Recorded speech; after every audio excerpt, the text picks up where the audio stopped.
জাতীয় নাগরিক পার্টির শাপলাকলি প্রতীকে নাসিরউদ্দিন পাটোয়ারী ঢাকা ৮-এর জন্য যে মনোনয়ন দাখিল করেছিলেন তা অ্যাকসেপ্টেড হয়েছে। আমরা আল্লাহর দরবারে শুকরিয়া আদায় করি যে আমরা একটি গণতান্ত্রিক পথে উত্তরণ করতে যাচ্ছি। আমরা আশা করি যে ফেব্রুয়ারিতে ১২ তারিখে যে ইলেকশনটা হবে এটা সুষ্ঠুভাবে অনুষ্ঠিত হবে। তবে আমাদের কিছু অস্বস্তির জায়গা রয়েছে, যেমন আজকে আমরা দেখলাম যে জাতীয় পার্টির প্রার্থী রয়েছে, পুরো বাংলাদেশে জাতীয় পার্টি প্রার্থী দিচ্ছে, এটা আমাদের একটি অস্বস্তির জায়গা রয়েছে। সাথে সাথে আমরা ব্রিটিশ কলোনিয়াল পিরিয়ডে যেই ধরনের ব্যবস্থাগুলো দেখেছি, কাগজপত্রের আমলাতান্ত্রিক জটিলতা, সেগুলো আমরা দেখেছি। গত 15 বছরে আমাদের তরুণ সমাজকে একটি কথা বলা হয়েছে যে স্মার্ট বাংলাদেশ অর্থাৎ ডিজিটাল বাংলাদেশের আমাদেরকে বলা হয়েছিল, কিন্তু আমরা ডিজিটালে কোনো ছিটে ফোটাও দেখিনি। সে আমলাতান্ত্রিক জটিলতা প্রাগৈতিহাসিক যুগে যেভাবে কাজ হয়েছে সেইভাবে এখনো কাজ হচ্ছে।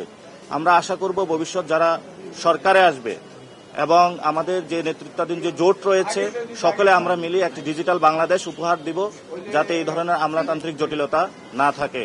ইনশাল্লাহ ঢাকা ৮-এ জনগণের যে রায় হবে ১২ তারিখে, সে রায়ে ইনশাল্লাহ সবাইকে আমরা আহ্বান জানাচ্ছি শাপলাকলিকে বিজয় করার জন্য, নতুন বাংলাদেশ গঠন করার জন্য। আমরা এই অফিসে যতটুকু দেখেছি সেখানে ওনাদের নিরপেক্ষতা দেখেছি এবং সকলের সামনে ওনারা কথা বলেছেন, কিন্তু বিভিন্ন জায়গায় যেমন দেবিদ্বারে সেখানে ঋণ খেলাপি যেটা হলো হাসনাত আব্দুল্লাহ আপত্তি তুলেছিলেন, সেটার এখনো সুরাহা করা হয়নি এবং বিভিন্ন জায়গাতে আরও আছে প্রশাসন বিএনপির দিকে ঝুঁকে পড়েছে, তারা সেই বিষয়গুলো আপত্তি তুলেছেন। আমরা এই পর্যন্ত এখানে আপত্তি পাইনি। আমরা মনে করি ঢাকা ৮-এ পলিসি বেসড একটি সুষ্ঠু ইলেকশন হবে, এখানে পেশি শক্তির কোনো মহড়া হবে না, মাফিয়াতন্ত্র কায়েম হবে না।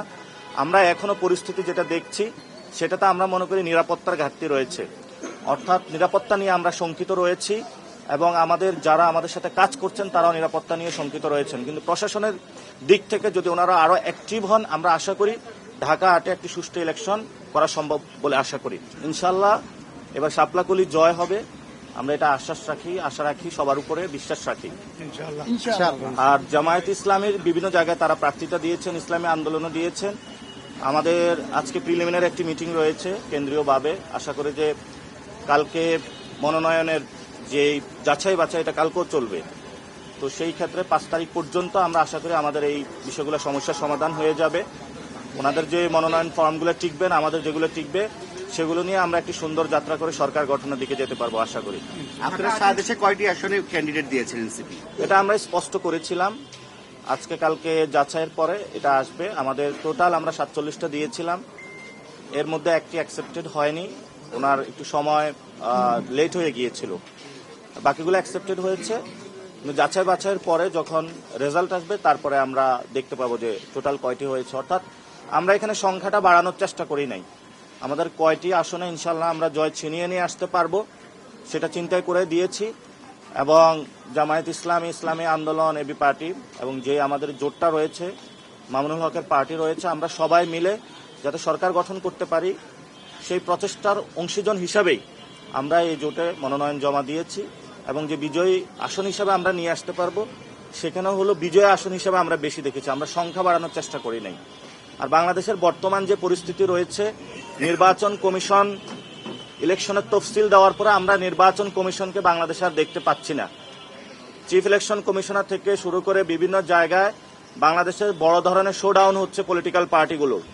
আমরা সে বিষয়ে নির্বাচন কমিশনকে আহ্বান জানাবো, যদি আপনি দায়িত্ব পালনে কোথাও অপারগতা দেখেন বা কোথাও থেকে প্রেশার ফিল করেন, জনগণের সামনে আসুন, জনগণকে চেহারা দেখান।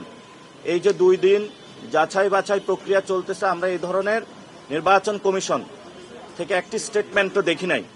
এবং গত 1 সপ্তাহে বাংলাদেশে ছবির মহড়া হলো, পোস্টারের মহড়া হলো, সেই বিষয়ে নির্বাচন কমিশনের কোনো পদক্ষেপ আমরা দেখি নাই। বরঞ্চ একজন কমিশনার নিজ থেকে আগ বাড়িয়ে কথা বলেছেন যে নির্বাচন কমিশনের যে বিধিবিধান দিয়েছে সেগুলোর ভায়োলেশন হচ্ছে না। আমরা মনে করি এই ধরনের দলকানা নির্বাচন কমিশনার, তাদের লজ্জা শরম থাকা উচিত এবং অতি দ্রুত তাদের পদত্যাগ করা উচিত।